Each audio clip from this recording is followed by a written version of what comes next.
Thank you for tuning in to the GSMC Soccer Podcast brought to you by the GSMC Sports Network. We have a great show for you today. We will be covering Chelsea taking on Liverpool. We'll discuss what was that next? This weekend's Serie A fixtures. We'll also discuss this weekend's La Liga fixtures. We'll discuss this weekend's Premier League fixtures as well. And stick around for the end of the show where I'll be giving you my headlines, my reaction to some of the top headlines going on in the soccer world. If you have a question during the show, we want to hear your input is a big part of what makes this show successful. We thrive on your energies and insights, whether it's a quick comment, a thoughtful question, or an opinion you just have to share. Please don't hesitate to drop it in the chat. And if you want to make absolutely sure your super chat gets featured on the show, there's an easy way to do that. Use the super chat button at the bottom of the chat box. This guarantees that your super chat gets on the air, and it's also a fantastic way to support our channel. We rely on your support to keep bringing you the sports content you love, and we appreciate every bit of it. So go ahead, let us know what you're thinking. Hit that super chat button, and let's keep the show as interactive and exciting as possible. And if you prefer, you can always go to the GSMCpodcast.net to tip, donate, or leave a comment or question there. We couldn't do what we do without your amazing support, and we're so thankful to have you as part of our community.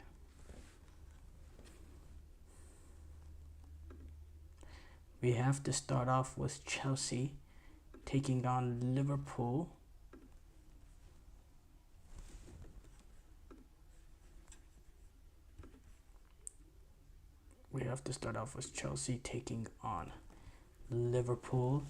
The big game in club football, in my opinion, going on this weekend. The team, a game that has some interesting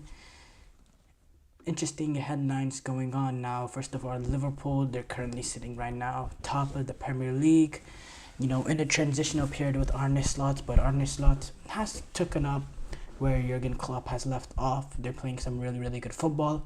They have the best defense in the Premier League so far, with only conceding 2 goals in their first 7 matches, which is far better than the second best defensive team, which is Arsenal, who've already conceded 6. Liverpool only conceded 2 goals. The only game that they dropped was against Nottingham Forest away. Not away, at Anfield. But we know Anfield, especially in these big games when they're taking on the big oppositions like Chelsea, is when Anfield really, the atmosphere takes it up to the next level. It's the European nights, and it's the games against the Man United, it's the Chelseas, the cities. Is when Anfield is really electric and really at its highest, and I believe that the atmosphere will play a factor with this game being played at Anfield, and we know Liverpool, the really, really good start that they've had and how good of a team they are overall. Thing with Chelsea is this is a Chelsea team also with the new manager and a little bit of transition, but I started off really, really well in the first 7 games, only losing one of their first 7, sitting with 14 points, currently finding themselves 4th. This is a Chelsea team that's really struggled in the past few years in terms of getting results. So far, and yes, since they played City in that opening game, it hasn't been the strongest opposition, but Chelsea are starting to develop some consistency. We see a pattern of how they want to go about it. They're moving the ball a whole lot quicker. They're getting to the ball, the attackers quickly. They're playing one-touch passes. They're getting in behind. They're taking advantage of the space when the space is provided to take advantage of. And there's an element of them being much more clinical. Nono Madueke, we see the end product from him improving. Nicholas Jackson is getting on the score sheet, and Kunku's making an impact on the bench. We know the talent that this Chelsea team have. This is a Chelsea team that has players like Nkunku, Pedro Neto, João Felix coming off the bench, and then we have Cole Palmer, who's been one of the best players in the Premier League the last 2 seasons, currently sitting right now 2nd in goals, tied with Embo, with 6, only behind Erling Haaland, who's almost a superhuman. 10 goals already. That's just insane. 10 Premier League goals already. That's just insane. But we know Chelsea's a new team, but Chelsea have not really been tested since that opening day against City. Haven't had the harshest of competition. Liverpool will be a test playing this game at Anfield. It is an opportunity where it could be a reality check for Chelsea because Liverpool, it has that quality, has that ability on the counter. They can really take advantage of space and transition. If Chelsea show their vulnerabilities playing out of the back, if they turn it over a few times, Liverpool have the quality and the attack to take advantage of those opportunities. If Chelsea, if Chelsea are in a position where they might concede a few opportunities, Robert Sanchez, is he going to be that sort of goalkeeper that can keep Chelsea into the game? I don't think so. So Chelsea do have their vulnerabilities. That defense is something that Chelsea can get at. That's not a strong back four. That's not a strong back four plus the goalkeeper. That whole unit in the back for Chelsea doesn't have the most cohesion. It's not the most quality of defenses, and it's a defense that Luis Diaz, Mohamed Salah, Diego Jota, they can have opportunities. They can really get at that back line and cause that Chelsea back line issues. And they'll be able to opportunity to create chances. There'll be gaps that they can take advantage of. There'll be potential turnovers as well with Chelsea trying to play out. There is some vulnerability still with this Chelsea team that is in a little bit of a transition. But Chelsea also have the quality in transition as well to take advantage of Liverpool. As Liverpool put some numbers forward, Chelsea have the ability to stay in. Now, if Chelsea play a little bit of a naivety and try to approach this game like they did against the Wolves, or and try to be really, really open and play end to end, while Liverpool, the difference between Liverpool and Wolves, you concede that much opportunities to Liverpool like Chelsea did to Wolves, especially in that first half. Liverpool will trounce on those opportunities, and they won't be anywhere near as easy to get at as the Wolves were in that game. So the thing that does concern me is if Chelsea open themselves up at Anfield with the pace that Liverpool have going in transition, Liverpool's quality, will completely tear Chelsea apart. So I do think there has to be a little bit of a balanced element in terms of Chelsea and how they want to go about it. You have to pick and choose your moments that you push numbers forwards, and you cannot leave yourself as open and concede the amount of opportunities that Chelsea have conceded, against Brighton, against the Wolves. You cannot do that going away to Anfield because it's not going to be easy. You go down a goal early like they did to Brighton. It's a much different challenge going a goal down against Liverpool at Anfield than going a goal down against Brighton at home. That's two different universes, and you don't want to put yourself in a position where you get the crowd into it early. Anfield is ruckus throughout the entire game. You're chasing a goal. You're having to leave yourself open up, and then if you leave yourself open, and then you have the quality and the pace of Salah, Jota, and Luis Diaz to defend on the counter, with the Chelsea backline that doesn't have the most cohesion as in general. It's it's something that Chelsea can host up, can get torn up. So there has to be a balanced element. As far as Liverpool, take advantage of when the space comes. Realize the qualities of the players that you're going up against. The Cole Palmers, they have that ability. Don't leave yourself too open as well, because we've seen Chelsea have taken advantage of space when it's been provided to them so far this season. But I think overall, Liverpool, they have a good blueprint for success. Now, there's going to be a lot to play for in this game. Obviously, it's early on in the Premier League, so it's never like that big of a stakes when it's this early. But still, Liverpool, they want to keep themselves top of the table. Chelsea, they want to, put themselves firm in that race into the top four. They want to announce themselves as a serious contender. Because right now, we're at a point right now where we're thinking, Chelsea, they have a chance. Maybe they could compete for that top four. They go into Anfield, and if they can win this game against the Liverpool team sitting top of the league, they are firmly established themselves as legit contenders of being into that top four.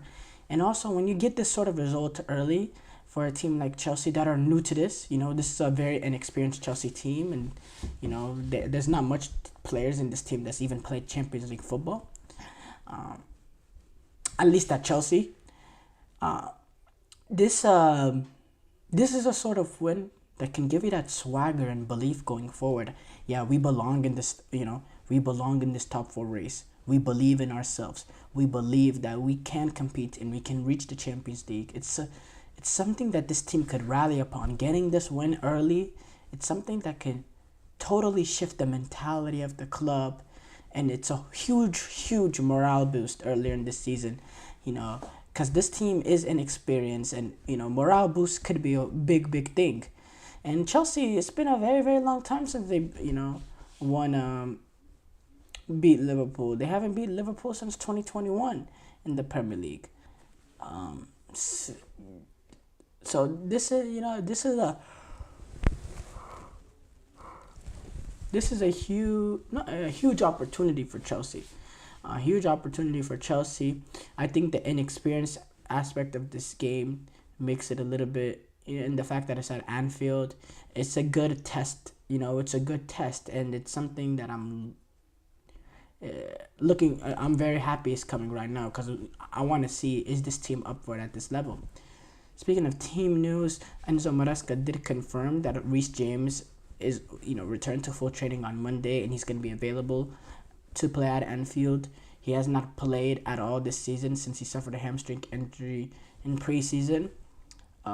Only thing, and then Marco Correa and Wesley Fofana, they'll miss this game because of suspensions. They both got 50 yellow cards of the season against Nottingham Forest before the international break, which is, they're both important defenders, so that puts us in also in an even more vulnerable position. Thing with and then Alisson, he's not going to be available. He was ruled out of 6 weeks with the hamstring injury shortly before the international break. So it's going to be Keller who's going to play in between the sticks. But we know Keller, he has that ability to step up for Liverpool. So yeah, short break here coming up. When we come back, we'll discuss this weekend's Serie A fixtures. I feel like I'm losing my mind. Is everybody in the world blind? Please, Lord, give me a sign, a sign. I feel like I'm losing my mind. Is everybody in the world blind? Please, Lord, give me a sign, a sign. I wanna be the greatest. Everybody on the fake shit. I look around and feel like everybody is the fakest. I make this every day and I'm impatient, hoping one day I blow up from the basement. Statement, the top is so vacant. I don't hear shit that I think is amazing. Waiting for my day when I'm playing sold out shows for 1,000 faces. Hey, give me that crown, get in my way and to be put down. It ain't your place, all this my town. If I want that shit, then I'll get it right now. I'm losing it, the noose it fits. I'm losing shit, a stupid myth. You choose to live or choose to dip. You choose to fight or lose your grip and lose a gift. I feel like I'm losing my mind. Is everybody in the world blind? Please, Lord, give me a sign, a sign. I feel like I'm losing my mind. Is everybody in the world blind?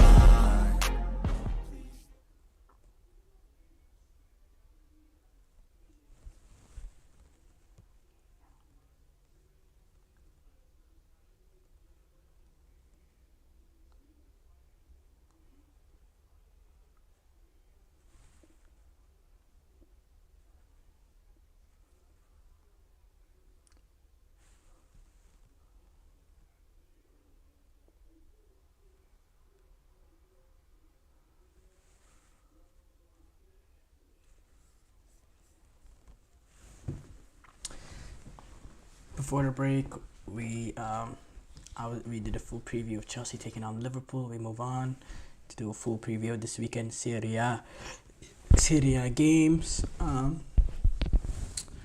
The big one obviously is Juventus taking on Lazio. This is a match being taken place between third and fourth place, but they're both level on points, sitting on 13 points. Also, Udinese is also 13 points. Juventus has had a decent start to their season: 3 wins, 4 draws. They've only conceded 1 goal this season, which is that's really good in 7 games to concede 1 goal. The defense has been really solid, but they've had a lot of stalemate draws. They've dropped points in 4 games. They've had a lot of 0-0s against Napoli, against Empoli, against Juventus. So goal scoring has been an issue. They do lack that dynamism in the attack. Vlahovic, Yildiz, Nico Gonzalez. They're solid players, but they don't have game changers in the attack. Vlahovic is a player with huge potential, but I don't know. There's a little bit. I thought he would be able to take that next level, and this is a Juventus team, obviously in transition, being managed by Thiago Motta, who's a manager, in my opinion. Not in my opinion, but it's just the truth that he's been able to get the best out of his players. What he did at Bologna, getting them at the top 4. Juventus, they're still unbeaten through 7 games. Lazio's been playing some really good football as well. Both teams only being separated by a goal differential. It's expected. We know, this is going to be tense. Both teams have some talented players and 2 managers, in my opinion, 2 really good managers. I already spoke about Thiago Motta. Lazio being managed by Marco Baroni. I love the football that he plays. I think Lazio is a very good team to watch. I admire how they play.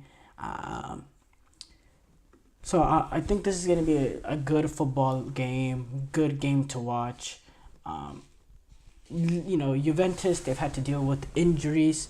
That's really made it rough. They've gone through periods without Coupe Miners, Bremer, who got injured again recently, Nico Gonzalez, Weston McKennie, he's also suffered injury. But despite that, Juventus have had to maintain the really elite defense that's kept them up in the Serie A, and why they find themselves still sitting third despite a lot of the injuries that they've suffered. But again, Juventus have been able to have lacked that cutting edge in attack as well, being able to unlock teams that bunker a little bit. So there's some room for improvement for Juventus. Thing is, Lazio's coming in on some good form. They lost, they had a unlucky defeat against Fiorentina, but since then they've won 4 straight games, and they've been able to play some good attack-minded football, and they play with such a tactically disciplined. They're a very good team to watch. I'm looking forward to this one. I think it's a really tight affair. I wouldn't know exactly who to favor in this one, because in my opinion, it's both teams have some quality. I will say though, this game being played at in Turin at the Allianz Stadium, I think that will give slight advantage to Juventus, but it's really a pick'em game. Honestly, this is a pretty even game in my opinion, and I'm looking forward to see who gets on top there. Como take on Parma. Como, they've only played 2 home games so far this season, and they've gotten 4 points from those 2 games. away from home, they've struggled. They've struggled away from home.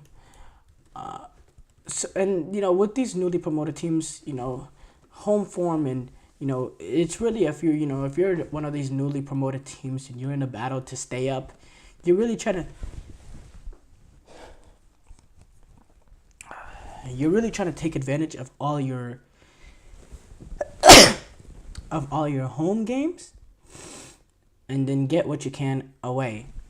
You know what I mean? And it's not like Como they have a great atmosphere. Their stadium holds less than 10,000 people.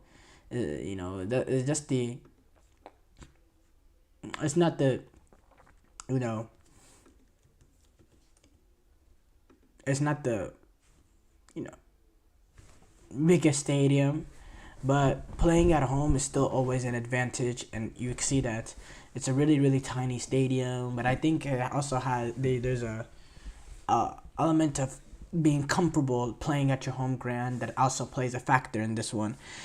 So I will say I do slightly favor Como in this one. Leeds take on Fiorentina. They're only 3 points away from Juventus, that's at third place. Fiorentina, their away record has been pretty abysmal so far this season. Outside of Florence, they just don't get enough results.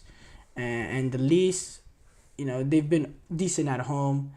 They've been poor in general. They only have 5 points from their opening 7 games. But they play different football at home, and they show more quality at home. So I think that will be an interesting one. Cagliari take on Torino.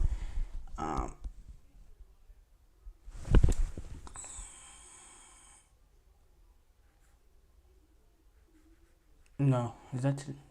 Oh yeah, Cagliari take on Torino. I think that's gonna be an interesting one. Roma take on Inter Milan. I'm looking forward to this one. Roma, we know the turmoil that they went through this season, the sacking of Daniel De Rossi. They're currently sitting 9th place. They only have 2 wins from the first 7. And then Inter, they're sitting 2nd place, but we know Inter and they're a team that always is battling for titles in Serie A. That's the expectation now with Inzaghi. They play some really good football as well. They have a good balanced nature to them. We know the quality and depth Inter Milan has. Roma has had a mixed start to the season, really bad start since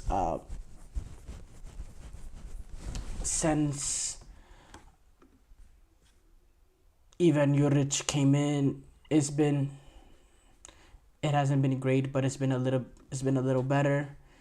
Artem Dovbyk, he's had a good start to his Roma campaign. I think he's played some good football at Roma. We know what he did last season playing for Girona. He's a striker. He's a striker with quality. He had 24 goals last season. He's already got into the score sheet 3 times in Serie A this season.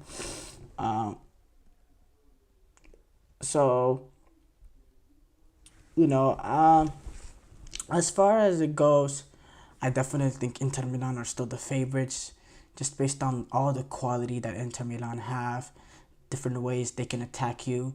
They can take advantage with the pace of Lautaro Martinez, or they can play through Marcus Thuram, who's also a really, really good player. I think the midfield that Inter Milan can deploy, they have quality, they have depth all around. They defend well as a unit.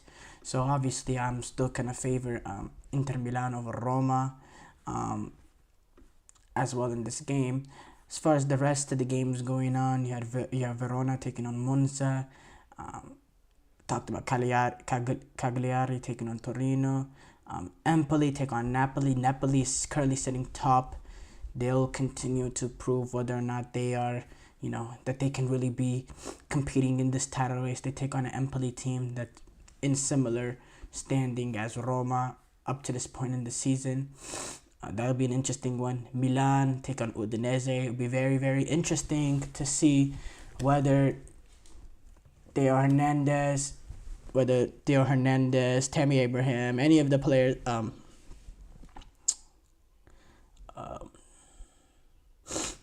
center half thing, Tomori, if any of those players get sanctioned for the Pulisic penalty incident. I'll be interested to see that. With Milan taking on Udinese. Venezia also take on Atalanta, and then Genoa takes on Bologna. So a lot of interesting games coming up in Serie A. Short break here coming up. When we come back, we will do a full preview of this weekend's La Liga fixtures. Looking for your daily fix of sports talk without having to pay for it? GSMC Sports Network is available on YouTube. Just search GSMC Sports Network. Get your fix of daily sports talk shows on YouTube, absolutely free. NFL, college football, NBA, MLB, MMA, UFC, fantasy football, and so much more. GSMC Sports Network has shows running all day long, with new sports shows starting every 2 hours. Just like on your favorite cable sports channel, except GSMC Sports Network is absolutely free. Just search GSMC Sports Network on YouTube to catch one of your new favorite shows, like the GSMC College Football Podcast, Chip Shot Football Podcast, Hoops and Heels Women's Sports Podcast, GSMC Basketball Podcast, and so many more. Check it out for yourself. GSMC Sports Network, now available on YouTube absolutely free. Search GSMC Sports Network on YouTube right now.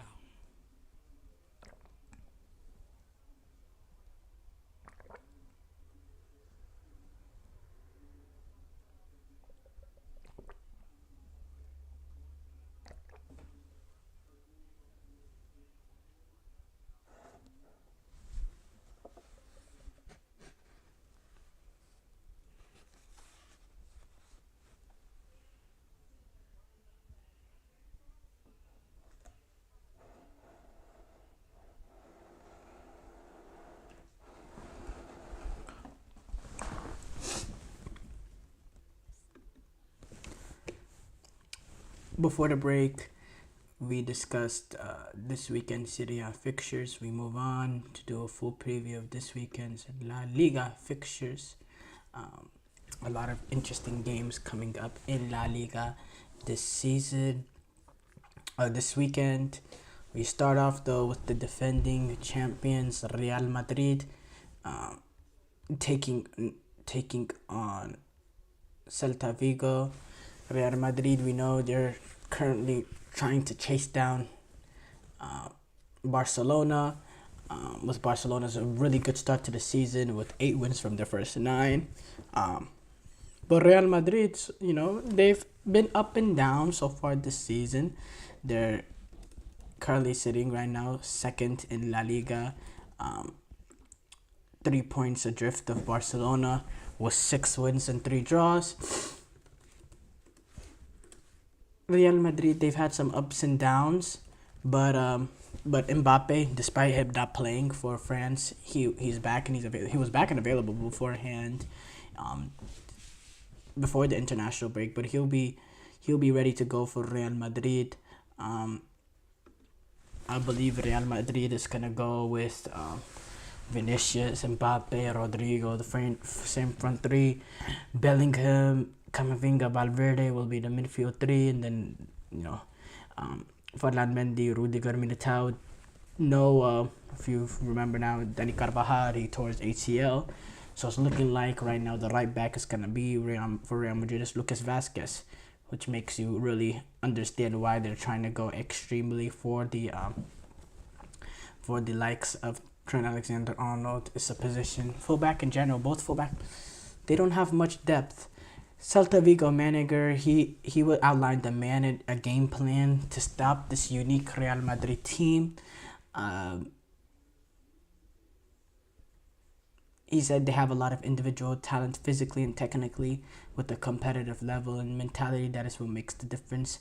That means that when they are well, they crush you, and when they are not, they can hurt you anyway and win the game in one action. They are unique in the world, and that is why they have won so much, because of that mentality of being able to adapt to the context that there is. We don't want them to run us, not to take up large spaces. It will be important that they can't pass us too much. We have to get out of their first pressure and be able to dominate the game. Real Madrid are capable of doing anything. They have the resources to hurt you by dominating the ball or not, and are able to defend you at different heights with a number of variables that are very difficult to control. I know what I want to happen. What is going to happen is difficult to guess. I do have to say, him explaining Real Madrid, I don't think anyone has ever explained Real Madrid, especially this Real Madrid we've seen over the last few years or so, better than the statements that he has said, especially when he says they have a lot of individual talent physically and technically with a competitive level and a mentality. That is what makes a difference. When they are well, they crush you. When they are not, they can hurt you anyway and win the game in one action.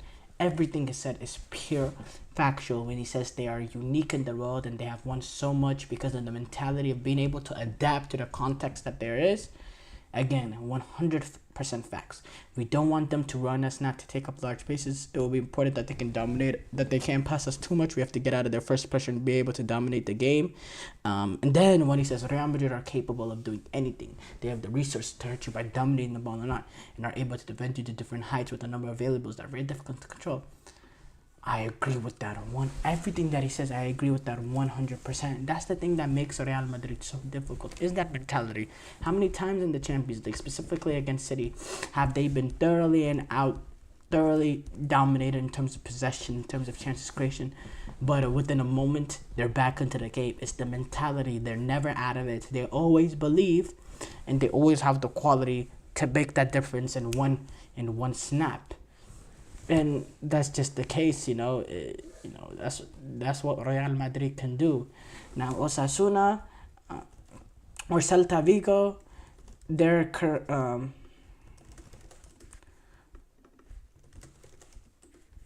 currently sitting, I believe, where are they at? Let's search it up real quick. Celta Vigo, they're currently sitting 9th place with, but they've already lost 4 games so far this season.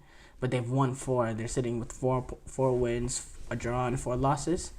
They create a good amount of opportunities. They have a good attack. They've scored 16 goals, but they've conceded 15. So they can be open. And when you're going up against the likes of Mbappe, Vinicius, Rodrigo, you cannot concede too many opportunities because they have the quality to make you pay. Barcelona, talked about them and their really good start to the season. They want to continue off that momentum that they've built before the international break, where they've had 8 wins of 9. Now taking on Sevilla, which we know the quality Sevilla has. But this season, they've been pretty poor through 9 games. They only have 12 points, which is not, or they only have 12 points, which is not great for their standard. Through 9 games, they only have a minus goal differential, or -1. Barcelona, they've had a lot of injury issues so far this season. They've had to do a lot of makeshifting, especially at that holding midfielder role. They're having to adapt with not really having that answer there. But 24 points so far this season is really, really good, and they're already 3 points clear of Real Madrid. They were 4 points clear, in fact, for a lot of the season as well.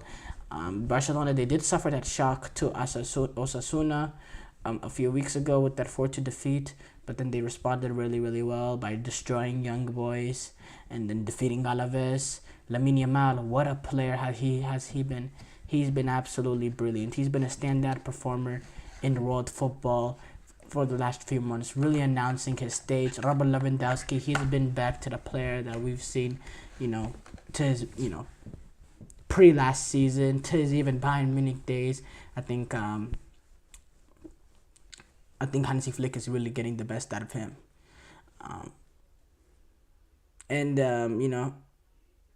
Sevilla, last season they had a poor campaign. They finished 14th in the table, which is really poor by their standards. Now being managed by Garcia Pimienta, 12 points from their first 9 games. They sit 12th in the table, already 12 points behind Barcelona. pretty poor form. Barcelona entering on really, really good form. The thing is, Sevilla, they've only lost one of their last 5 games in La Liga, but they've only won one. And I just think Barcelona are coming in much better form, much more belief, much more confidence. I do think Barcelona are the major favorites in this one, in my opinion. Other games, quickly, let's go around. Athletic Club taking on Espanyol. Osasuna take on Real Betis. Girona play Real Sociedad. Mallorca take on Rayo Vallecano. Villarreal take on Getafe. Valencia take on Las Palmas. Another game, Atletico Madrid taking on Leganés. Atletico Madrid, they've had their ups and downs this season.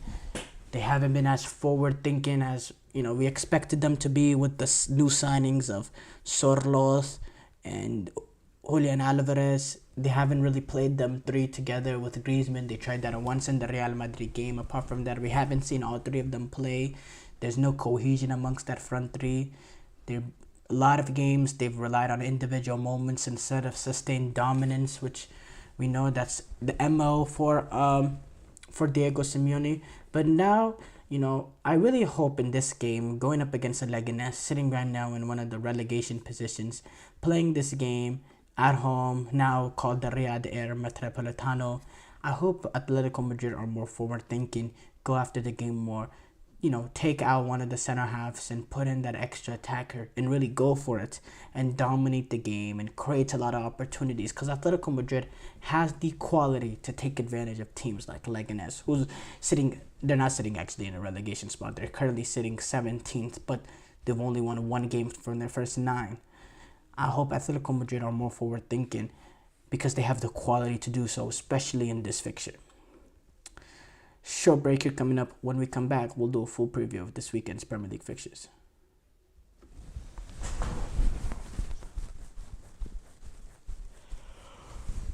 For the best and latest podcasts available anywhere, go to the podcast app on your cell phone and type in GSMC to access free content-rich podcasts on health and wellness, book reviews, sports, entertainment, relationships, social media, movies, technology, finance, and even weird news. Subscribe and download the GSMC Podcast Network's family of shows, available everywhere podcasts are found.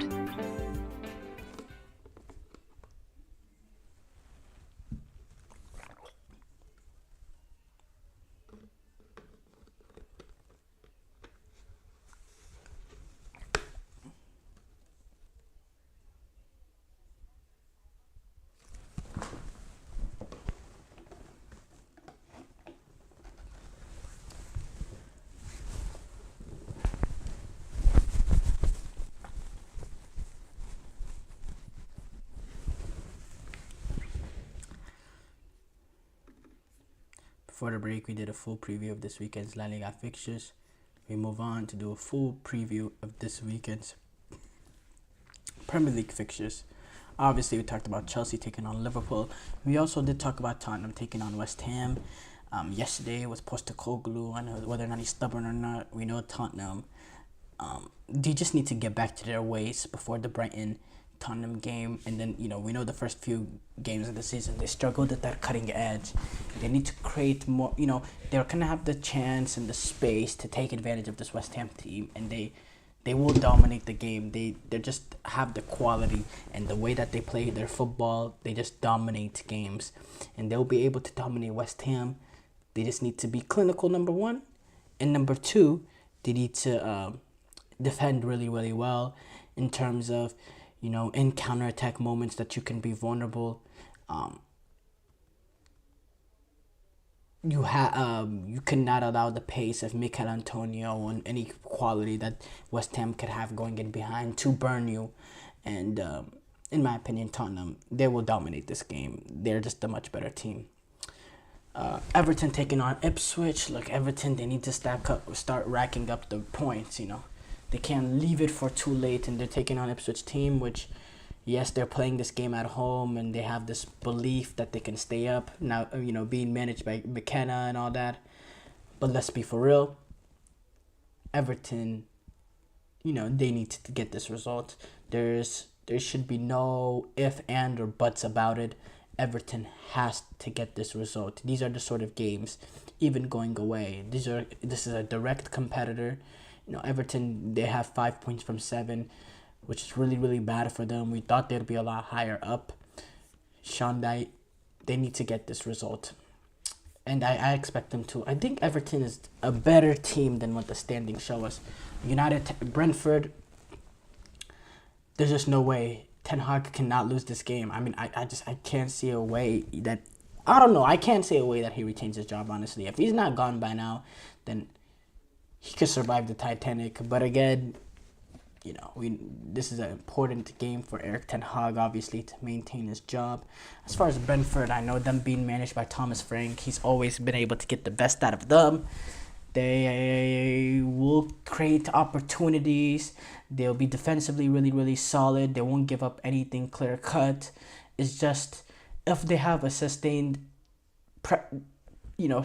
period where they're controlling the game and they're getting what they want, can they take advantage? Can they get that a goal? Because if they don't take advantage, then United could go the other way. And United, with they have some quality that they can hurt Brentford. So that's a game to be interesting. That'll be interesting. United playing this game at Old Trafford, but it's not like Old Trafford is exactly a fortress and a difficult team to play against. We've seen plenty of teams go in and turn over United at Manchester United at Old Trafford. So Fulham taking on Villa. Fulham so far pretty decent start to their season, but I just think the quality that Villa has, not just in that starting 11, but with players off the bench like John Duran, who can immediately make an impact. Not only is he making an impact at Aston Villa, he's also scoring off the bench for Colombia. He can make a big impact. With the quality that Aston Villa has, the manager that they have, Unai Emery, I think they have the belief and the culture to go away to London and get that result. So I'm backing them. These are the sort of results that Aston Villa get to get into the top 4 last season. And I don't see a drop-off at all from last season. Despite losing some, an important player in Douglas Luiz, don't see a major drop-off in this team. I still think they play some really, really good football. And, they turned over Bayern Munich. They beat Bayern Munich in the Champions League. Shows that they're really, a really good team that's not to be messed with. Newcastle taking on Brighton. Really looking forward to that. Brighton, they've been pretty good so far this season, now being managed by Fabian Hürzeler. They've been really, really balanced. They have different ways that they can go about it. They're really good with the ball, without the ball. They can get numbers forward. They play a balanced approach. Newcastle, they've had a decent start to the season in terms of results. The performances have been pretty poor, I have to say. I expect more from Newcastle game in, game out. But Newcastle does have that quality. They have finished into the top 4. We'll see if they can get things together. I'm really looking forward to it because I really don't know which team is the one that dominate the game in terms of possession, in terms of chance created between these two teams. I think it'll be pretty tightly contested, and I really think it's a very, very even game, and it's going to be one of the more exciting games to watch at in this weekend, because I don't know who will really be the team that plays the more expansive football. I do think Newcastle, they had that bad result. They had that really, really poor result when they lost to Fulham. They responded by that with a draw against City, which was a really good point for them. Then they had that draw to Everton, which, yes, you're going away to Everton, but Everton has had a pretty bad start to this season, and Newcastle, they expect better than that. So their season has been okay. They've only lost 1 game, but the performance, they got dominated by Southampton. Yes, they played with 10 men against Tottenham. They scored 2 goals against the run of play, but really Tottenham dominated that game. 2 of their 3 wins, I thought the other team played the better football in general. But again, playing better football doesn't get you anywhere, or Tottenham would be sitting near the top of the league. But overall, I think Newcastle, they've been okay. I believe their other win was against Wolves, which Wolves have been very, very open this season, and not just Newcastle but Chelsea have taken advantage of that. And that win came 2 goals late, the 75th and I think 82nd or something minute to get that win. It was 2 really, really late goals and a come from behind win for Newcastle. So yeah, I'm looking forward to this one. I think this is a good test, a good barometer for Newcastle. Southampton taking on Leicester City. These are two teams, 2 newly promoted teams, 2 teams that will be in and around that relegation battle. Southampton sitting 19th, Leicester sitting 15th. Leicester already 5 points clear though from Southampton. I just think Leicester have more quality, and why I back to Leicester to be the team that gets out and not Southampton that stays up is I think Leicester, being that team, they've been in the Premier League for a while, but they've won one recently. They've been in Europe pretty recently as well. I think they, even if they don't have the quality of the teams above them, I think they'll be able to, be in around the comfortably above the relegation battle, because they just have that belief that we're going to stay up. We're Leicester, we have that footballing, tradition now. We should stay up. We're a Premier League team and we belong here and we will stay here. And that matters. I do have to say that in the long term, that belief, can matter, and that is something that can propel you to stay up. And I think Leicester will be able to stay up because of that. I think Southampton, they lack that quality. They're defensively not that solid of a unit. They don't create enough opportunities. Southampton is just not at that level. Bournemouth taking on Arsenal. Bournemouth, I think they've played some really, really good football. They've gotten some key results as well. They're sitting, 13th place. I think there's some games that they've been unlucky. They lost to Chelsea. I thought they were unlucky in that game that they lost. I thought they, they drew a few games where they could have done better, specifically Nottingham Forest and Newcastle. I thought they could have gotten a better result there. But overall, and then they had that pretty bad loss that they suffered to Leicester City. But overall, in which, that game as well, I thought Bournemouth overall did play the better football, created the more opportunities. But overall, regarding Bournemouth, I think they could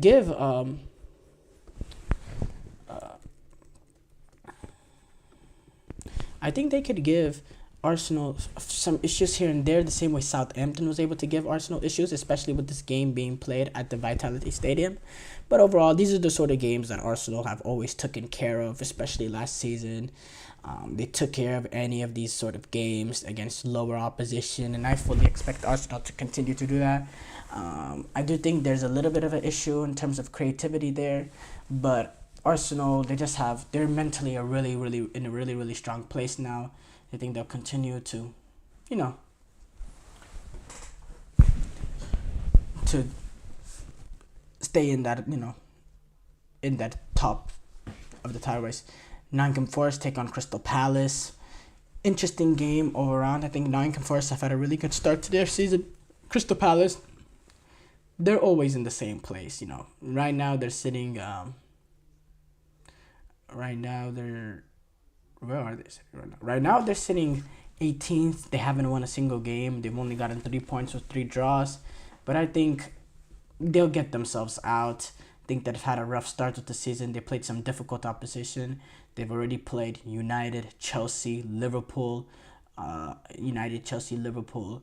Not the easiest start. They've also had to take on newly promoted Leicester City, which it could be a difficult, playing these newly promoted teams early can be a difficult outfit. Now they get a little bit of an easier run. They have Nottingham Forest. Tottenham is not that easy. Then you got Wolves, Fulham. They need to start getting their results. They need to start getting 3 points, because 1 point gets you nowhere fast. And they've gotten 3 draws, but they haven't gotten a win in any of their games. But they've been, some of their games have been pretty tight, even in the losses. That Chelsea, the Everton game, I thought was pretty tight. Leicester City game could have went either way. So it's important for them. But Nottingham Forest, I think they've done really well for themselves so far. They're sitting 10th. It's in a good position for them to be in after 7 games. They want to continue that momentum. City taking on Wolves. Look, Wolves, they've just been way too open this season. Being managed now by Gary O'Neill, that's just been way too open and way too easy to be carved apart. And if they continue to play that open against City, man, City might get 100. I mean, they've been way too open. They've conceded 21 goals this season. They're just way too easy to play against. It's way too easy to create opportunities against them. They'll be able to create a few opportunities themselves, and they'll create opportunities for themselves, but they don't take advantage enough of the opportunities they create. And then defensively, they are extremely open. They push too many men forward. They have no real knowledge of how to defend, how to protect the space played in behind. They're way too easy to play against. They turn it over in horrible, horrible areas that put their defense in even more vulnerable positions, on top of the fact that they can't really defend themselves. I think Gary O'Neill is a dead man walking. The way that they operate, they're just way too open, and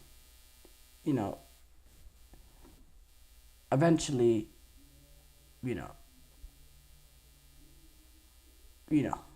eventually Gary O'Neill will have to go if they continue to look this open. Short break here coming up. When we come back, we'll do a reaction to some of the top headlines going on in the soccer world.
Before the break, we discussed this weekend's Premier League fixtures. We move on to do a reaction to some of the top headlines. And this is an interesting one. Messi's Inter Miami will be invited and compete at the Club World Cup. Inter Miami is set to be announced as the final MLS participant for the 2025 Club World Cup. It's going to be the expanded Club World Cup. It's going to be a 32 team from clubs all across the world. You have 12 spots from European clubs, 6 to CONMEBOL clubs, South American clubs, 4 to North American clubs, and then 4 each to North American, North American and the Caribbean. Asia will get 4, Africa will get 4, and then 1 spot to Oceania. Most of the participating teams have already been determined. You have City competing there, Real Madrid, Chelsea will be involved, Leipzig, a lot of top European teams. Monterrey, they're going to be involved, Sounders, Leon, Pachuca. CONCACAF, they receive an additional invite to the tournament, given that the United States will be the host of the Club World Cup. And FIFA, they have reserved the right to choose that final CONCACAF participant, and they have awarded the ticket to Inter Miami MLS Commissioner Don Garber revealed during the All-Star game that the league will only provide FIFA with suggestions, but they will not select them. Lionel Messi will lead this Inter Miami team in the tournament, and they'll be a home. They won't be home. I don't think their games will be played in Miami, but it'll be in their home country.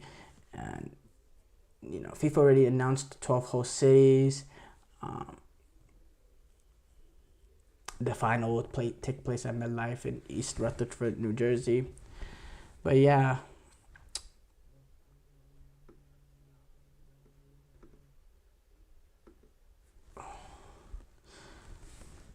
Ten Hag, he came out and said Ferguson's exit will impact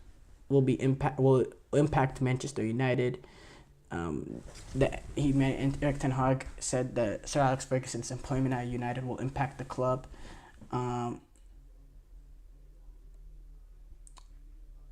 He said, of course, it has an impact on us. Sir Alex is Man United. He built Man United to where the club is now. It impacts us. But on the other side, also, we know, and Sir Alex knows he wants to see a winning Man United. I'm sure he's available for every advice, and we'll need him definitely in the short term, as we did in the last 2.5 years I am here. At the moment, we can't match the standards he set, but still, we won trophies. Remember, 6 years before, the club didn't win trophies, so we are coming back, we are returning. But it's also obvious that we are not there, but it's very important. We need all the process right, and that we can construct the team, that we can line up the best players to construct the best teams.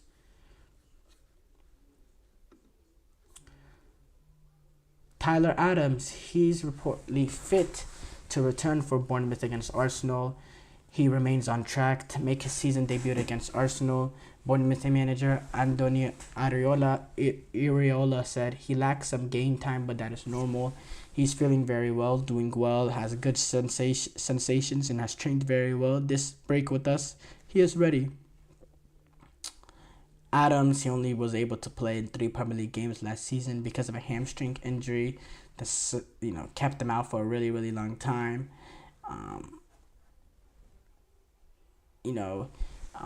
He was in and out of that Copa America as well with the injury. He played 1 full game for the U.S.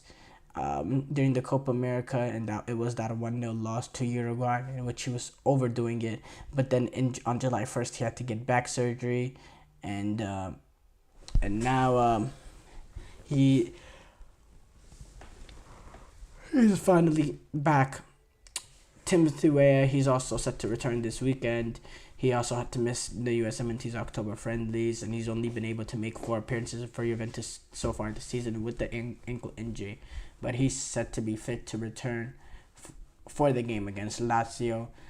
So that's good that some USMNT, national team players are able to get back to fitness. Jack Wilshere, Arsenal U18 coach, is set to depart to join Norwich City as one of the first team coaches.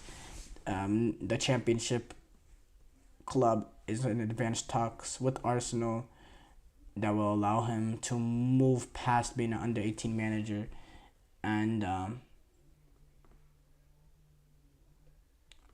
join and replace Narcís Pelach, who moved to Stoke City FC and became their manager, so that Jack Wilshere can take on the role and be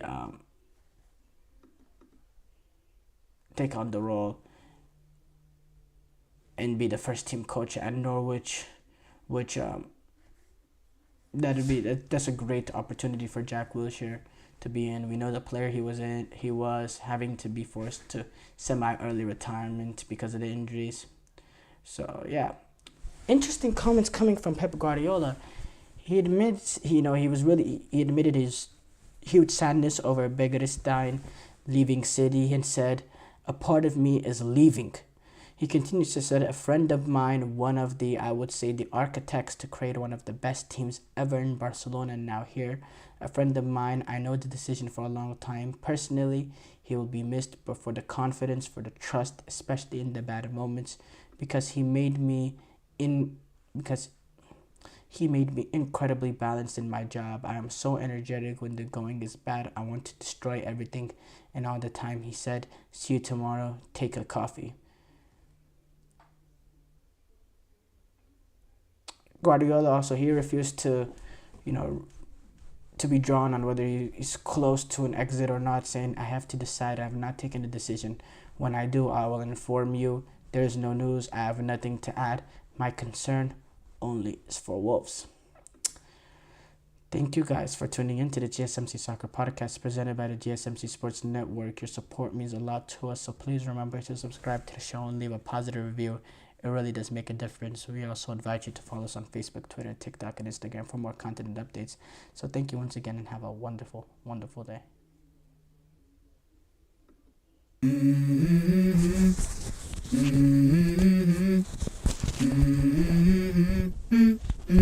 Let's go.